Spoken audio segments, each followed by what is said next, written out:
Supreme கரண்ட்டாக Royal rumble நடந்து முடிஞ்சு. ஸோ ராயல் ரம்பிளோடைய மல்டிபிள் சேஞ்சஸ் இதுக்கப்புறமா ஃபியூட்லாம் என்ன இருக்குன்றது அது ரிலேட்டட் அப்டேட்ஸும் வந்திருக்கு. இப்போயும் கரண்ட்டாக பேக் ஸ்டேஜ் நியூஸஸும் நிறையா வந்திருக்கு. இப்போதைக்கு ட்ரூ மேக்கின்டர் மட்டும் இல்லாமல் ஏஜி ஸ்டைல்ஸ் வந்து மல்டிபிள் ஸ்டார்ஸும் இப்போயும் கரண்ட்டாக டிசப்பாயின்மெண்ட்டில் இருக்காங்கன்றத ரிப்போர்ட்ஸ்லாம் கொடுத்துருக்காங்க. என்ன கதைன்றதை டீட்டெயிலாகவே பார்த்துடலாம். ஸோ கொஞ்சம் கூட ஸ்கிப் பண்ணால் பாருங்கள். அப்போ சொல்கிற அப்டேட்ஸ் எல்லாம் உங்களுக்கு ஷார்ட் அண்ட் ஸ்வீட்டாக புரிய வரும். நம்ம சேனல் நீங்கள் ஃபஸ்ட் டைம் வரீங்கன்னா மறக்காம ரேஸ் லாங்குவேஜ் சேனலை சப்ஸ்கிரைப் பண்ணி பெல் ஐக்கன் கொடுத்து வச்சுக்கோங்க. அப்போ நம்ம இன்ஸ்டன்ட்டாக போகிற ஃபாஸ்டஸ்ட் அப்டேட் எல்லாம் உங்களுக்கு இன்ஸ்டன்ட்டாக தெரிய வரும். சரி, ரைட், ஓகே, நம்ம டைம் ஸ்பெண்ட் நம்ம வீடியோக்குள்ளே மூவ் ஆகலாம். அண்ட் ஆல்சோ இது நேற்று வர வேண்டிய வீடியோ, பட் இருந்தாலும் சேனலில் ஒரு சில இஷ்யூ இருந்தனால வந்து பார்த்தீங்கன்னா வீடியோ போஸ்ட் பண்ணல. சரி, ரைட், இப்போ கரண்ட்டாக நம்ம அதை ரிலேட்டட் பண்ண ஆல்சோ யார் இந்த வருஷம் ராயல் ரம்பிளை வின் பண்ணிட்டாங்கன்றது கேட்டு உங்கள்கிட்ட வந்து பார்த்தீங்கன்னா நான் வந்து போர் அடிக்க விரும்பல. இப்போ கரண்ட்டாக ராயல் ரம்பிளை ஜே உசோ ஏன் வின் பண்ணாருன்ற மாதிரி ரியல் ரீசன் பிகைண்ட் ஆல்ரெடி நம்ம சேனலில் ஒரு வீடியோ பார்த்து நான் அப்லோட் பண்ணியிருக்கோம். நான் காலில் லிங்க் கொடுக்குறேன், டிஸ்கிரிப்ஷன் கீழே அவைலபிளாக இருக்கும். மறக்காம செக் அவுட் பண்ணி பார்த்துக்கோங்க. அந்த வீடியோ பார்த்துட்டு இந்த அப்டேட்டை நீங்கள் கண்டினியூ பண்ணலாம். ஆல்சோ இப்போ current Jey Uso Royal Rumble win பண்ணியிருந்தாருன்றது உங்களை நிறைய பேர் தெரிஞ்சது. இப்போ கரண்ட்டாக மல்டிபிள் ஸ்டார்ஸும் இப்போ கரண்ட்டாக அப்செட்டில் இருக்காங்கன்றதை சொல்லியிருக்காங்க. என்டையர் லாக்கர் ரூமே வந்து பார்த்தீங்கன்னா கரண்ட்டாக வந்து பெரிய அப்செட்டில் இருந்தாங்களாமா. இன்க்ளூடிங் ட்ரூ மேக்கின்டர் மட்டும் இல்லாமல் ஏஜி ஸ்டைல்ஸ் மாதிரியான ஸ்டார்ஸும் இப்போ வரைக்கும் கரண்ட்டாக பெரிய அப்செட்டில் இருந்தாங்கன்றதை சொல்லியிருந்தாங்க. ஸ்டார்ஸ் மட்டும் இல்லாமல் ஆடியன்ஸ்லேருந்து நிறைய பேர் வந்து பார்த்தீங்கன்னா அப்செட்டில் இருந்தாங்கன்றதை பார்த்துருந்தோம். இப்போ வரைக்கும் கரண்ட்டாக ஏஜி ஸ்டைல்ஸ் அந்த லிஸ்ட்டில் வந்து பார்த்தீங்கன்னா சேர்ந்துருக்காரு. And also Drew McIntyre backstage heat பண்ணியிருந்தாருன்றதை சொல்லியிருந்தேன். இப்போ வரைக்கும் கரண்ட்டாக அதுக்கான ரீசன் வந்து பார்த்தீங்கன்னா நமக்கு ரிவீல் ஆயிருக்கு. இது ரிலேட்டட் அப்டேட்ஸ்லாம் வந்திருக்கு. ஸோ நமக்கு பிடபிள்யூ இன்சர் பார்த்தீங்கன்னா சொல்லியிருக்காங்க. அவங்க கொடுத்த அப்டேட்டில் என்ன மென்ஷன் பண்ணியிருக்காங்கன்னா, இப்போ வரைக்கும் கரண்ட்டாக ட்ரூ மேக்கின்டரை வந்து நம்மளுடைய டேமியன் பீஸ் தான் வந்து பார்த்தீங்கன்னா எலிமினேட் பண்ணியிருப்பாரு. டேமியன் பீஸ் எலிமினேட் பண்ணும்போது நம்மளுடைய எல்ஏ நைட் அண்ட் ஆல்சோ லோகன் பாலும் வந்து பார்த்தீங்கன்னா ஸோ அதுக்கான ஸ்பேஸை வந்து பார்த்தீங்கன்னா கொடுத்துருக்க மாட்டாங்க. கொஞ்சம் இடிச்சுக்கிட்டு தான் போய் எலிமினேஷன் பண்ணுற மாதிரி வந்து பார்த்தீங்கன்னா பண்ணியிருப்பாங்க. அதனால் நம்மளுடைய ட்ரூ மேக்கின்டர் வந்து பார்த்தீங்கன்னா கரண்ட்டாக காண்டில் இருக்காரு. ஸோ கொஞ்சம் டென்ஷனில் இருக்காரு. இந்த விஷயத்தை நினச்சின்றதை வந்து பார்த்தீங்கன்னா பிடபிள்யூ இன்சர் பார்த்தீங்கன்னா சொல்லியிருக்காங்க. அண்ட் ஆல்சோ நோட் பண்ண வேண்டியது நம்மளுடைய ஜே உசோ வந்து பார்த்தீங்கன்னா திடீர்னு தான் டபிள்யூடபிள்யூ வின் பண்ண வச்சிருக்காங்க. ஸோ இதெல்லாம் வந்து பார்த்தீங்கன்னா பெரிய லெவலில் பிளான் பண்ணியிருக்க மாட்டாங்கன்ற மாதிரி நிறைய ஆடியன்ஸ் வந்து பார்த்தீங்கன்னா சொல்லிட்டு இருக்காங்களே. இப்போ வரைக்கும் கரண்ட்டாக இது ரிலேட்டட் அப்டேட்ஸ் வந்து பார்த்தீங்கன்னா வந்திருக்கு. நமக்கு பிடபிள்யூ நெக்ஸஸ்ன்ற ஒரு சைட் வந்து பார்த்தீங்கன்னா கொடுத்துருக்காங்க. அந்த சோர்ஸ் பார்த்தீங்கன்னா என்ன சொல்லியிருக்காங்கன்னா, நம்ம ஜே உசோவை தான் ராயல் ரம்பிள் வின் பண்ண வைக்கிறோம்ன்றத டபிள்யூடபிள்யூ டிசம்பர் எண்ட்லேயே வந்து பார்த்தீங்கன்னா பிளான் பண்ணிட்டாங்களாமா. அப்போ ஃபிக்ஸ் பண்ணது தான் இப்போ வரைக்கும் கரண்ட்டாக வந்து பார்த்தீங்கன்னா எக்ஸிக்யூட் பண்ணியிருக்காங்கன்றத சொல்லியிருக்காங்க. ஜே உசோவெல்லாம் ரொம்ப லாங்காக பிளான் பண்ணிலாம் டபிள்யூடபிள்யூ வின் பண்ண வச்சிருக்க மாட்டாங்க. லாஸ்ட் மினிட்ல ஏதாச்சும் ரெஸ்லர்ஸ்க்கு இன்ஜுரி ஆயிருக்கும். ஸோ அதனால தான் வந்து பண்ணி வச்சிருப்பாங்கன்ற மாதிரி சொல்லியிருக்காங்க. பட் இது வந்து பார்த்தீங்கன்னா பல மாதங்களாக வந்து பார்த்தீங்கன்னா டபிள்யூடபிள்யூ எடுத்த முடிவு தானே. ஸோ அதை தான் வந்து இப்போ வரைக்கும் கரெக்டாக எக்ஸிக்யூட் பண்ணியிருக்காங்கன்றத சொல்லியிருக்காங்க. மூணாவது அப்டேட் பொறுத்த வரைக்கும் நம்மளுடைய ஐஷோ ஸ்பீட் ரிலேட்டட் தான். ஸோ இப்போ வரைக்கும் கரண்ட்டாக ஸ்பீட் வந்து பார்த்தீங்கன்னா ராயல் ரம்பிளில் என்ட்ரன்ட் ஆயிருந்தாரு. அகிரா தோசாவுக்கு இன்ஜுரி ஆனதால வந்து பார்த்தீங்கன்னா ட்ரிபிள் ஹெச் ஸ்பீடை போக சொல்லியிருப்பாரு. ஓடிசி எலிமினேட் பண்ணது மட்டும் இல்லாமல் இப்போ வரைக்கும் நம்மளுடைய ஸ்பீடு வந்து பார்த்தீங்கன்னா பிராண்ட் பிரேக்கர்ட்ட ஸ்பியர் வாங்கிட்டு தலைமை ஓடி இருப்பாரு. ஒரு இன்ஜுரியோட தான் வந்து பார்த்தீங்கன்னா ரியல் இன்ஜுரி வந்து பார்த்தீங்கன்னா ஸ்பீடுக்கு ஆயிருச்சுன்றது இப்போ வரைக்கும் கரண்ட்டாக வந்து பார்த்தீங்கன்னா அப்டேட்ஸ்லாம் மென்ஷன் பண்ணியிருக்காங்க. இதில் வந்து பார்த்தீங்கன்னா என்ன மென்ஷன் பண்ணியிருக்காங்கன்னா, இப்போ வரைக்கும் கரண்ட்டாக ஸ்பீடு வந்து பார்த்தீங்கன்னா அவருடைய அப்பியரன்ஸை கொடுத்துருந்தாங்கல்ல. ஸோ அந்த ஃபுட்டேஜ் மட்டும் வந்து பார்த்தீங்கன்னா இப்போ வரைக்கும் கரண்ட்டாக 255 மில்லியன் வியூவர்ஷிப் பார்த்தீங்கன்னா கிடைச்சிருக்குன்றத சொல்லியிருக்காங்க. ஓவரால் எல்லா சோஷியல் மீடியாலையும் வந்து பார்த்தீங்கன்னா டோட்டல் வியூவர்ஷிப்பாக இப்போ வரைக்கும் கரண்ட்டாக 255 மில்லியன் வியூவர்ஷிப் வந்து பார்த்தீங்கன்னா இந்த நம்ம ஸ்பீடோட ஃபுட்டேஜுக்கு மட்டும் வந்திருக்குன்றத சொல்லியிருக்காங்க. டபிள்யூடபிள்யூட பிளாட்ஃபார்ம் மட்டும் இல்லாமல் ஸ்பீடோட பிளாட்ஃபார்ம் ரெண்டையுமே சேர்த்து வந்து இந்த 255 மில்லியன் வியூவர்ஷிப் பார்த்தீங்கன்னா 24 ஹவர்ஸில் வந்து பார்த்தீங்கன்னா வந்திருக்குன்றத வந்து பார்த்தீங்கன்னா மென்ஷன் பண்ணியிருக்காங்க. சும்மா கிடையாது. ஆல்சோ நாலாவதாக பார்க்க வேண்டியது இப்போ கரண்ட்டாக அப்கமிங் ஃபியூட் ரிலேட்டட் பார்த்துடலாம். ஸோ ஃபஸ்ட்டு நோட் பண்ண வேண்டியது நம்மளுடைய அலெக்சா பிளேஸ் ரிலேட்டட் தான். ஸோ இப்போ கரண்ட்டாக அலெக்சா பிளேஸ் பார்த்தீங்கன்னா ரிட்டர்ன் ஆயிருந்தாங்க.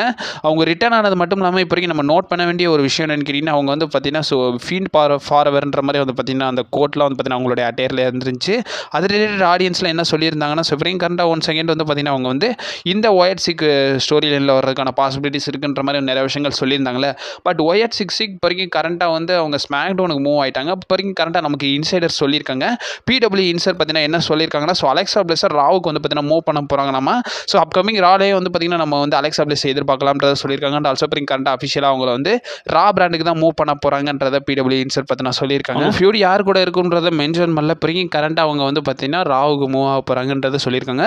சொல்ல முடியாது, சாம்பியன்ஷிப்காக கூட நம்மளுடைய அலெக்சா பிளேஸ் பார்த்தீங்கன்னா போகலாம். ஆல்சோ நம்மளுடைய ட்ரூ மேக்கின்டர் ரிலேட்டடும் பார்த்தலாம். ஸோ ட்ரூ மேக்கின்டர் கரண்ட்டாக பேக் ஸ்டேஜ் ஹீட்டில் இருந்தாங்கன்றத நிறைய விஷயங்கள் பேசியிருந்தோம். பட் இருந்தாலும் அவருடைய அப்கமிங் ஃபியூட் யார் கூட இருக்குன்ற மாதிரி வந்து பார்த்தீங்கன்னா ஒரு சில ரெஃபரன்ஸ் வந்து பார்த்தீங்கன்னா ராயல் ரம்பிளில் கொடுத்துருந்தாங்க. ப்ராப்ளி நம்மளுடைய டேமியன் பீஸ் கூட தான் இருக்கிறதுக்கான பாசிபிலிட்டிஸ் இருக்குது. ஸோ டேமியன் பீஸ் தான் வந்து ட்ரூ மேக்கின்டரை எலிமினேட் பண்ணியிருந்தாரு. எலிமினேட் பண்ணது மட்டும் இல்லாமல் இவங்களுக்கான ஃபியூட் வந்து பார்த்தீங்கன்னா இருக்கலாம்ன்றத மல்டிபிள் சோர்சஸ் பார்த்தீங்கன்னா சொல்லியிருக்காங்க. இது ஒரு ரூமர் நியூஸாக தான் வந்திருக்கு. பட் இருந்தாலும் நடக்குதான்றத பொறுமையாக வெயிட் பண்ணி தான் பார்க்கணும். மூணாவதாக நம்ம பார்க்க வேண்டியது so 16 time world championship leader John Cena related தான். ஸோ இப்போ கரண்ட்டாக ஜான் சீனாவோட அப்கமிங் பிளான்ஸ் என்னன்றதை வந்து பார்த்தீங்கன்னா பேசியிருந்தோம். அண்ட் நிறைய பேர் பார்க்காதவங்களுக்கு மென்ஷன் பண்ணிக்கிறேன். இதுக்கப்புறமா வந்து பார்த்தீங்கன்னா ஜான் சீனா வந்து பார்த்தீங்கன்னா டபிள்யூடபிள்யூல ஒரு பிரேக் வந்து பார்த்தீங்கன்னா எடுக்க போகிறாரு. அதுக்கப்புறமா சேம்பர் டைமுக்கு தான் வரப்போறாரு. எனக்கு தெரிஞ்சு சேம்பருக்கு ரொம்ப டைம்லாம் இல்லை, கிட்டத்தட்ட 1 மந்த்துக்கும் வந்து பார்த்தீங்கன்னா கம்மியாக தான் டைம் இருக்குன்னு நினைக்கிறேன். எனக்கு தெரிஞ்ச இப்போ கரண்ட்டாக வந்து பார்த்தீங்கன்னா அந்த அந்த சேம்பர் நடக்கிற முன்னாடி 2 ராவ் ஏதாச்சும் வருவாருன்ற மாதிரி வந்து பார்த்தீங்கன்னா எனக்கு ஒரு தோணுது. எனக்கு தோன்றதை தான் நான் சொல்கிறேன். அண்ட் ஆல்சோ ஃபியூடை பொறுத்த வரைக்கும் நம்மளுடைய ஜான் சீனா வந்து பார்த்தீங்கன்னா ப்ரெஸ் கான்ஃபரன்ஸ்லேயே சொல்லியிருந்தாரு. அவர் வந்து இப்போ வரைக்கும் கரண்டாக வந்து பார்த்தீங்கன்னா ஹங்கேரி மூவ் ஆக போகிறாரு. அந்த மூவி ஷூட் ரிலேட்டட் ஒர்க் பண்ண போகிறேன்றதை ஜான் சீனா வந்து பார்த்தீங்கன்னா சொல்லியிருந்தாரு. அதர்வைஸ் இப்போ வரைக்கும் கரண்டாக ஜான் சீனா சேம்பர் டைமில் தான் எனக்கு தெரிஞ்சு ரிட்டர்ன் ஆகும். ஆல்சோ நாலாவதாக பார்க்க வேண்டியது நம்மளுடைய சமி ஜெயின் ரிலேட்டடும். ஸோ இப்போ வரைக்கும் கரண்டாக சமி ஜெயினை வந்து பார்த்தீங்கன்னா நம்மளுடைய ஜே உசோ தவறுதலாக தான் எலிமினேட் பண்ணியிருந்தாரு. பட் இருந்தாலும் அந்த ராயல் ரம்பிளில் வந்து பார்த்தீங்கன்னா நிறைய ஹீல் டர்ன் பண்ணுற மாதிரி வந்து பார்த்தீங்கன்னா நம்ம எதிர்பார்த்துருந்தோம். ஸோ நம்ம கோடி வர்சஸ் கெவின் ஓவன்ஸ் மேட்ச்லேயே வந்து பார்த்தீங்கன்னா நம்ம சமி ஜெயின் வந்தார். எதுக்கு வந்தாருன்றது எனக்கும் தெரில, ஆடியன்ஸுக்கும் தெரில, அவருக்கும் தெரியாது போல். ஸோ சும்மா வந்து தலைவன் வந்து பார்த்தீங்கன்னா நின்று பார்த்துட்டு போயிருப்பார். இப்போ வரைக்கும் கரெக்டாக அந்த இடத்துல நான் கொஞ்சம் கூட வந்து பார்த்தீங்கன்னா எக்ஸ்பெக்ட் பண்ணிக்கிட்டே இருந்தேன். ஸோ ஒருவேளை தலைவன் ஹீல் வரன்ற மாதிரி. இப்போ வரைக்கும் கரெக்டாக அதுக்கான சைனாக வந்து பார்த்தீங்கன்னா ராயல் ரம்பிளில் கொடுத்துருந்தாங்க. அண்ட் ஆல்சோ இதுக்கப்புறமா ஜே உசோவுக்கும் சமி ஜெயினுக்குமான ஒரு சின்ன ஃபியூட் வந்து பார்த்தீங்கன்னா வந்து WWE கொஞ்சம் டெவலப் ஒரு 3 மாதத்துக்கிட்ட டைம் இருக்குது. அது வர இப்போ வரைக்கும் கரெக்டாக சமி ஜெயினை வச்சு தான் ஓட்டுவாங்கன்னு நினைக்கிறேன். Also Sami Zayn heel turn பண்ணுறதுக்கான பாசிபிலிட்டிஸ் இருக்குது. ஹீல் டர்ன் பண்ணி கெவின் ஓவன்ஸ் கூட சேருவாரான்றதை பொறுமையாக வெயிட் பண்ணி தான் பார்க்கணும். 5வது நோட் பண்ண வேண்டிய நேம் நம்மளுடைய phenomenal one AJ Styles related தான். ஸோ ஏஜே ஸ்டைல்ஸ் பழைய தீம் சாங்லேயே வந்து பார்த்தீங்கன்னா என்ட்ரன்ஸ் ஆயிருந்தார். இப்போ என்னடா மியூசிக் போட்டிருந்தாங்கன்ற மாதிரி தான் இருந்துச்சு. ஸோ அந்த மாதிரி ஒரு பிஜிஎம்ல தான் வந்து பார்த்தீங்கன்னா நம்ம கோடி ரோட்ஸ் கூட ஃபியூட் பண்ணிக்கிட்டு இருந்தார். இப்போ வரைக்கும் ஓல்டு தீம்லேயே வந்து பார்த்தீங்கன்னா நம்மளுடைய ஏஜே ஸ்டைல்ஸ் ரிட்டர்ன் ஆகிட்டார். அண்ட் ஆல்சோ பாசிபிளி அவரோட ஃபியூட் யார் கூட இருக்குன்ற மாதிரி வந்து பார்த்தீங்கன்னா ஒரு சில ஸ்பெகுலேஷன்ஸ் வைஸ் இப்போ வரைக்கும் என்ன சொல்லியிருக்காங்கன்னா, ஸோ லோகன் பால் கூட இருக்கிறதுக்கான பாசிபிலிட்டிஸ் இருக்குன்றதை வந்து பார்த்தீங்கன்னா மென்ஷன் பண்ணியிருக்காங்க. லோகன் பால் தான் வந்து ஏஜே ஸ்டைல்ஸை எலிமினேட் பண்ணியிருப்பாரு. அண்ட் ஆல்சோ ஏஜே ஸ்டைல்ஸ் ஃபேஸாக இருக்கிற பட்சத்துக்கு எனக்கு தெரிஞ்ச லோகன் பால் கூட தான் ஃபியூட் பண்ணுவாருன்னு நினைக்கிறேன். அதே மாதிரி அப்டேட்ஸ்லாம் வந்து பார்த்தீங்கன்னா ஒரு சில ரெஃபரன்ஸ் கொடுத்துருக்காங்க. ஸோ லோகன் பாலுக்கு ஏஜே ஸ்டைல்ஸ்க்கு அப்கமிங்கான ஃபியூட் நடக்கிறதுக்கான பாசிபிலிட்டிஸ் இருக்குன்றதை சொல்லியிருக்காங்க. 7வது நோட் பண்ண வேண்டியது நம்மளுடைய குயின் ஷார்லட் ஃபேர் ரிலேட்டட் தான். ஸோ ஷார்லட் ஃபேர் இந்த வருஷம் ராயல் ரம்பிளில் வின் பண்ணிட்டாங்க. ரெஸ்ல்மேனியாவுக்கு மூவ் பண்ண போகிறாங்கன்றதை சொல்லியிருந்தோம். அண்ட் ஆல்சோ அப்டேட்ஸ் எல்லாமே இப்போ நம்ம பேசியிருந்தோம். ஸோ நம்ம டிஃபனி கூட தான் வந்து பார்த்தீங்கன்னா அவங்க வந்து மேட்ச்சில் வந்து கம்ப்ளீட் பண்ணுவாங்கன்ற மாதிரி வந்து பார்த்தீங்கன்னா சொல்லியிருந்தோம். ஸோ இப்போ அப்கமிங் வந்து பார்த்தீங்கன்னா ஷார்லட் ஃபேர் அதுக்கான மூவ்ஸ்க்கும் வந்து பார்த்தீங்கன்னா போகிறதுக்கான பாசிபிலிட்டிஸ் இருக்குது. இப்போ வரைக்கும் கரண்ட்டாக வந்து பார்த்தீங்கன்னா நயா ஜாக்ஸே வந்து பார்த்தீங்கன்னா நல்ல ஸ்ட்ராங்காக WWE காட்டியிருந்தாங்க. அண்ட் ஆல்சோ அவங்களே வந்து பார்த்தீங்கன்னா டைட்டில் பேஜில் வைக்கிற மாதிரி தான் WWE ஒரு சில விஷயங்கள் பண்ணியிருந்தாங்க. கண்டிப்பாக ஷார்லட் ஃபேர் வந்து பார்த்தீங்கன்னா ரியா ரிப்ளே கூட மேட்ச் பண்ணுவாங்களான்றது தெரியல. பட் ரூமர்ஸ்லாம் நிறையவே வந்திருந்தது. என்னென்னா so WrestleMania 41 Tiffany versus Charlotte தான் நடக்கும்ன்ற மாதிரி வந்து பார்த்தீங்கன்னா நிறைய ரூமர்ஸ்லாம் வந்துருந்துச்சு.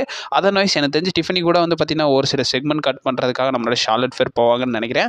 உங்கள் ஒப்பீனியனே சொல்லுங்கள். அண்ட் ஆல்சோ மெயினாக நோட் பண்ண வேண்டியது சிஎம் பங்க், செத் ராலின்ஸ், ரோமன் ரெயின்ஸ் ரிலேட்டட் தான். பலரும் எதிர்பார்த்த இந்த ஃபியூடோட நெக்ஸ்ட் என்னன்றது தான் வந்து பார்த்தீங்கன்னா எதிர்பார்க்குறாங்க. இப்போ வரைக்கும் கரண்ட்டாக WWE என்ன காட்டியிருக்காங்கன்னா, ஸோ பர்சனலி சிஎம் பங்க்கும் செத் ராலின்ஸுக்கும் ஃபியூட் இருக்குது. இதில் நடுவில் ரோமன் ரெயின்ஸும் இப்போ வரைக்கும் கரண்ட்டாக வந்து பார்த்தீங்கன்னா சொல்லியிருக்காங்க. அண்ட் ஆல்சோ நிறைய ரூமர்ஸ் என்ன சொல்லியிருக்காங்கன்னா, upcoming CM Punk versus Seth Rollins versus Roman ரெயின்ஸ்க்கான ட்ரிபிள் த்ரெட் மேட்ச் வந்து பார்த்தீங்கன்னா ரெஸ்ல்மேனியாவில் நடக்கும்ன்ற மாதிரி வந்து பார்த்தீங்கன்னா சொல்லியிருந்தாங்க. அதுக்கப்புறமா வந்து பார்த்தீங்கன்னா சிஎம் பங்க்கும் செத் ராலின்ஸும் ஒன் செகண்ட் ஃபியூட் பண்ணுவாங்கன்ற மாதிரி பார்த்தீங்கன்னா சொல்லியிருந்தாங்க. இப்போ வரைக்கும் கரண்ட்டாக என்னோட ஒப்பீனியன் என்னன்னு கேட்டிங்கன்னா, இதுக்கப்புறமா இவங்க 3 பேருமே வந்து பார்த்தீங்கன்னா ட்ரிபிள் த்ரெட்டாக ஃபியூட் பண்ணுறதுக்கான பாசிபிலிட்டிஸ் இருக்குது. அண்ட் ஆல்சோ பர்சனலி நம்ம சிஎம் பங்குக்கும் ரோமன் ரெயின்ஸுக்குமான ஒரு சில ஃபியூட் வந்து பார்த்தீங்கன்னா WWE டெவலப் பண்ணுவாங்கன்னு நினைக்கிறேன். எனக்கு தெரிஞ்ச ரெஸ்ல்மேனியாவில் CM Punk versus Roman Reigns தான் நடக்கும்னு நினைக்கிறேன். ஏன்னா செத் ராலின்ஸும் சிஎம் பங்குமான ஃபியூட் வந்து பார்த்தீங்கன்னா இந்த லெவலுக்கு பெருசாக எஃபெக்டிவாக இல்லாத பட்சத்துக்கு ஸோ நம்ம ஒரு ஃபேவர் வந்து பார்த்தீங்கன்னா இருக்குல்ல. ஸோ சிஎம் பங்குக்கும் ரோமன் ரெயின்ஸுக்கும் வந்து ஒரு சில ஃபேவர் இருக்குன்ற மாதிரி வந்து பார்த்தீங்கன்னா கேட்டிருந்தாரு நம்ம பார்லிமெண்ட் கிட்ட. ஸோ அதர்வைஸ் இப்போ வரைக்கும் கரண்ட்டாக என்ன நடக்க போகுதுன்றதை நம்ம பொறுமையாக வெயிட் பண்ணி தான் பார்க்கணும். என்ன பொறுத்த வரைக்கும் CM Punk versus Roman Reigns ரெஸ்ல்மேனியாவில் நடக்கும்னு நினைக்கிறேன். இல்லைனா இவங்களுக்கான ட்ரிபிள் த்ரெட் மேட்ச் நடக்கிறதுக்கான பாசிபிலிட்டிஸ் இருக்குன்றதை வந்து பார்த்தீங்கன்னா அப்டேட்ஸ்லாம் சொல்லியிருக்காங்க. இதை பற்றி உங்கள் ஒப்பீனியன் என்னன்றதை மறக்காம கமெண்ட் பாக்ஸில் மென்ஷன் பண்ணி விடுங்க. ஸோ அப்கமிங் அப்டேட்ஸ்லாம் வந்துக்கிட்டே இருக்கும். நீங்கள் மறக்காம நம்ம சேனலில் ஸ்டே பண்ணிடுங்க. And also stay safe.